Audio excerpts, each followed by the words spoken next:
The next person I want to introduce is another person who's come a long way from home, and that's Mike Fowler, and brought the cold with him as well. So Mike is here with the Inspiration and Evolution rebreathers, and I'd like to introduce him. Thank you.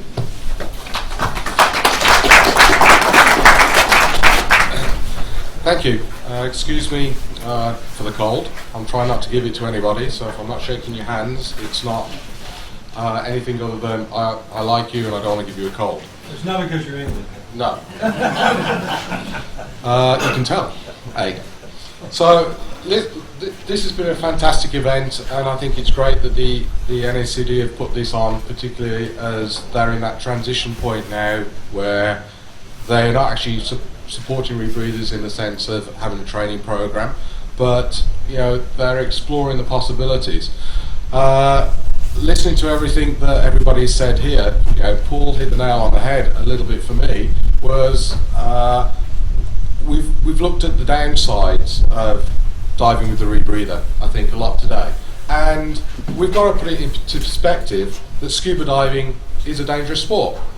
Cave diving is a dangerous sport, and we minimise those dangers by procedures, training, gaining experience progressively. And obviously that applies to the rebreather as well. We need to do that. And I think what we need to do fundamentally is actually set ourselves, instead of focusing on all the failures and all the things that can go wrong with a rebreather or a cave dive, we should be focusing on setting ourselves up for success, that we're going to have a successful dive. And what that means is that the preparation that we do before the dive negates all these things going wrong. Cave diving example, we carry 3 lights, primary and 2 backups. Well, why do we have to carry so many? Well, in case they fail. Well, if we've physically checked every single one of those lights before we go in, then the chances of them failing are extremely small. Okay? But what we tend to do is we check the primary light, and we've dived for the last 6 months without ever checking the batteries in the backups. Okay?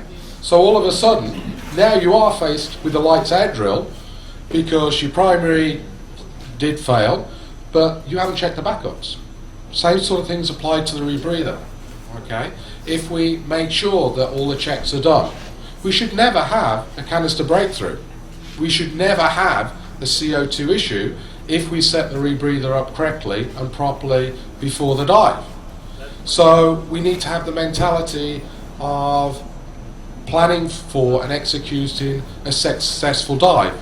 Jill mentioned some of the reasons why people do die in rebreathers, and people do die in rebreathers. For me, looking at some of the statistics, a lot of people have died carrying loads of bailout.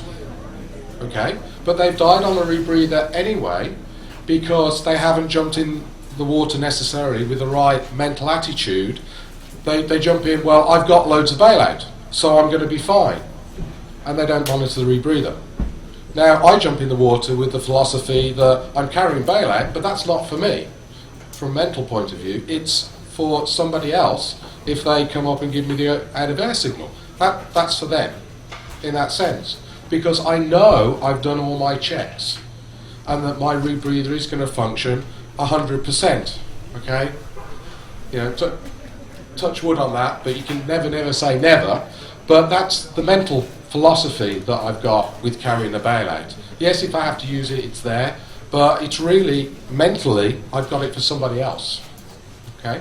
So it's the other thing that we've seen, and it's not necessarily the experienced divers that are actually diving. It's like pilots. Pilot error. It's the 50 to the 100 hour time, the confidence thing. We've talked all about that. But what often is lacking is we as instructors have a tendency to over-teach what happens if stuff goes wrong, instead of teaching what I'm talking about, this successful dive. So we're not giving enough emphasis to allow the unit to do what it should do, and being back to the diving basics. We're there to teach the diver to use the rebreather, okay, to dive the rebreather, and that is one skill in itself. The other part is that bailout scenarios, if things go wrong, this is what you should do. But we need to make sure we're putting enough emphasis on the diving skills. A lot of divers are dying because they lose control of their ascent. Rebreather divers. Okay?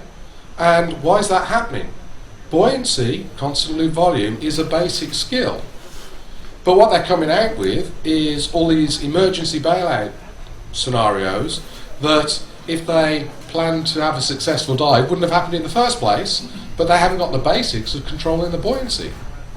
Okay? So let's try and, if I was to came here to buy a rebreather today, I'd actually be pretty scared and looking at my open circuit gear again.